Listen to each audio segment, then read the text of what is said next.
శ్రీగురుభ్యో నమః. శ్రీ మహాగణాధిపతయే నమః. శ్రీ సరస్వతి నమః. భక్తులారా, వాల్మీకి మహర్షి రచించిన శ్రీమద్ రామాయణం యథాతథంగా చెప్పుకున్నాం. ప్రతి శ్లోకం దాని అర్థం. ఇందులో భాగంగా నిన్నటి వరకు మనం బాల, అయోధ్య, అరణ్య, కిష్కింధ, సుందర యుద్ధకాండలు పూర్తి చేశాం. ఉత్తరాఖండ్లో ఉన్నాం. ఉత్తరాఖండ్లో కూడాను ఎన్ని సర్గలు చెప్పుకున్నాం మనం? 4 సర్గలు చెప్పుకొని 5వ సర్గలో 29వ శ్లోకం వరకు చెప్పుకున్నాం. 30 నుండి కొనసాగిద్దాం. కొనసాగించే ముందు వాల్మీకి మహర్షిని ప్రార్థన చేసుకుందాం. కూజంతన్ రామ రామేతి మధురం మధురాక్షరం ఆరుహ్య కవితా శాఖం వందే వాల్మీకి కోకిలం. సమర్థ సద్గురు సాయినాథ్ మహారాజ్ కీ జై. ఇంద్రజిత్తు యొక్క పూర్వీకుల గాథ చెప్పుకుంటున్నాం. అగస్త్యుల వారు చెప్పింది. ఎందుకు చెప్పుకున్నాం అంటే, రాముడే అడిగాడు, ఏంటి రావణాసురుని మెచ్చుకోవట్లేదు చంపినందుకు, రావణాసురుని చంపినందుకు, కుంభకర్ణుని చంపినందుకు మెచ్చుకోవట్లేదు, ఇంద్రజిత్తుని చంపినందుకు మెచ్చుకున్నారు. ఎందుకు వాడు గొప్పవాడంటే, వీళ్ళు ఈయన అగస్త్య మునులు అందరూ కూడా పొగుడుతూ వచ్చారు. ఇంద్రజిత్తుని చంపినందుకు పొగుడుతున్నారు. అప్పుడు ఆ మునుల్లో ఒకడైన అగస్త్యులు వారు ఈ ఇంద్రజిత్తు పూర్వీకుల చరిత్ర చెప్తున్నాడు. పుట్టుపూర్వోత్తరాలన్నీ చెప్పుకొస్తున్నాడు అనమాట. మన ఈ తరం వాళ్ళకి కష్టం వినటం, ఆ తరం వాళ్ళకి, వాల్మీకి తరం వాళ్ళకి చాలా ఇష్టం కదా. మనం కూడా ఈ తరం వాళ్ళమైనా ఓపికగా చెప్పుకుందాం. ఏతిస్మిన్నేవ కాలేతు యథా కామంచ రాఘవ నర్మదా నామ గంధర్వీ బభూవ రఘునందనా. రామా, ఆ కాలంలో స్వేచ్ఛగా సంచరించే గంధర్వ అనే కన్య ఒకటి ఉండేది. తస్యాః కన్యాత్రయం యా సిద్ధ్రీ శ్రీకీర్తి సమజ్యుతి జ్యేష్ఠక్రమేణ సా తేషాం రాక్షసానామ రాక్షసీ కన్యాస్తాః ప్రదదౌ హృష్టా పూర్ణచంద్ర నిభానన త్రయాణాం రాక్షసేంద్రాణాం తిస్రో గంధర్వ కన్యకా దత్త మాత్ర మహాభాగ నక్షత్రే భగదైవతే. ఆ నర్మదకి హ్రీదేవి, శ్రీదేవి, కీర్తిదేవి వంటి 3 కుమార్తెలు ఉన్నారు. రాక్షస జాతికి చెందని ఆ నర్మద, గంధర్వులని చెప్పారు ఇంతకుముందే, పూర్ణచంద్రుని వంటి ముఖం గల ఆ కన్యకల్ని జ్యేష్ఠ క్రమంలో, అంటే పెద్దవాడికి పెద్ద కుమార్తెని, రెండవవాడికి రెండవ కుమార్తెని, మూడవవాడికి మూడవ కుమార్తెని సంతోషపూర్వకంగా ఇచ్చింది. మహాభాగ్యవతులైన 3 గంధర్వ కన్యలను తల్లి ఆ రాక్షస శ్రేష్ఠులకు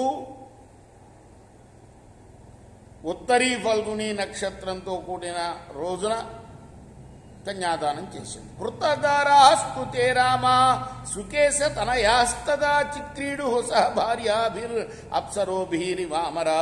రామ అప్పుడు వివాహం చేసుకున్న తర్వాత సుకేశుని పుత్రులు వాళ్లతో దేవతలు అప్సర స్త్రీలతో క్రీడించినట్లుగా క్రీడించారు. తతో మాల్యవతో భార్య సుందరి నామ సుందరి సతస్యాం జనయామాస యథపచ్చన్ నిబోధ తత్. సుందరి అనే పేరు గల సౌందర్యవతి మాల్యవంతుడనే రాక్షసుడి భార్య.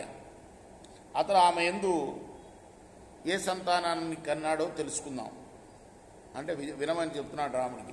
వజ్రముష్టిర్విరూపాక్షో దుర్ముఖశ్చైవ రాక్షస సుప్తఘ్నో యజ్ఞకోపశ్చ మత్తోన్మత్తౌ తథైవ చ అనలా చ భవత్కన్యా సుందర్యాం రామసుందరీ. రమా, సుందరి యందు మాల్యవంతునికి ఎవరు పుట్టారయ్యా అంటే, వజ్రముష్టి, విరూపాక్షుడు, దుర్ముఖుడు, సుప్తఘ్నుడు, యజ్ఞకోపుడు, మత్తోన్మత్తుడు. ఆ తర్వాత ఒక అమ్మాయి కూడా పట్టింది, అనలా అనే అమ్మాయి. సుమాలినోపి భార్యాసీత్ పూర్ణచంద్ర నిభానన నామ్నా కేతుమతి రామ ప్రాణేభ్యోపి గరీయసి. ఇక సుమాలికి భార్య అయింది కేతుమతి.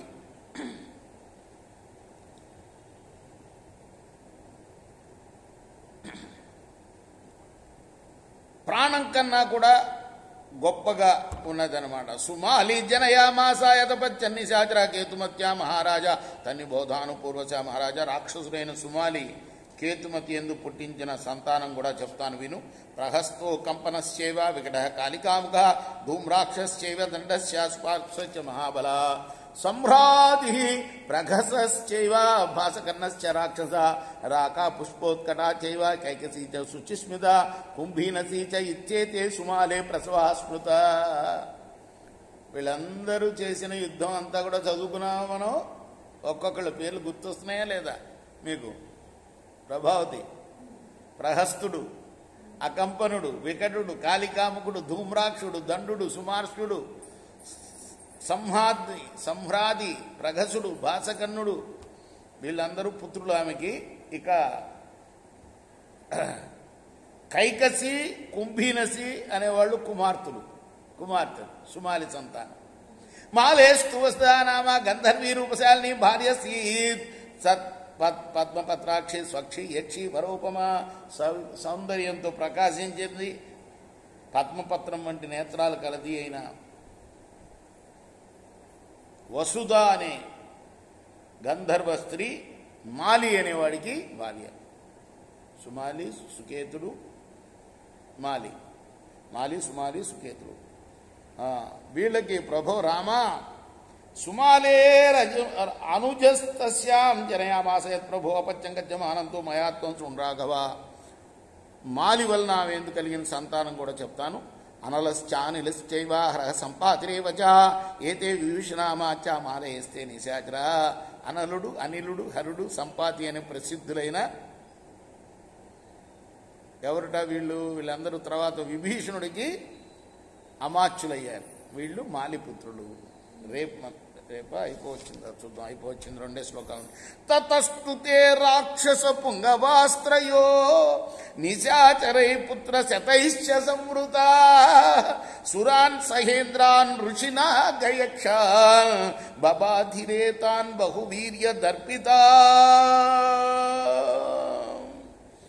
ఆ ముగ్గురు రాక్షసులు ఆ తర్వాత ఇతర రాక్షసులతోనూ చాలామంది పుత్రులతోనూ కూడిన వారై అధికమైన పరాక్రమం చేత గర్వించిన వారై ఇంద్రసహితులైన దేవతలను, ఋషుల్ని, నాగుల్ను, యక్షుల్ని బాధించారు. జగత్ప్రబంధో అనిలవద్ధురా సదా రణేషు మృత్యు ప్రతిమాన తేజ వరప్రధానాదపి గర్భిత భృశంకతు ప్రియాణం ప్రశమంకరా సదా. యుద్ధాలందు మృత్యువుతో సమానమైన తేజస్సు గలవాళ్ళు, ఎదిరింప శక్యం కానివారు, బ్రహ్మవరాలు ఇవ్వటం చేత మిక్కిలి గర్వితులు అయిన రాక్షసులు ఎల్లప్పుడూ యజ్ఞాలకు విఘాతం చేస్తూ వాయువులాగా జగత్తునంతా కూడా తిరుగుతూ అందరినీ బాధించారు. ఈ చార్షే శ్రీమద్ రామాయణే ఆదికావ్యే ఉత్తరకాండే పంచమ సర్గ. ఇది వాల్మీకి మహర్షి రచించిన శ్రీమద్ రామాయణంలోని ఉత్తరకాండలోని 5వ సర్గ. రేపు 6వ సర్గను ప్రారంభించేద్దాం. కృష్ణార్పణమస్తు. సాయి కృష్ణార్పణమస్తు.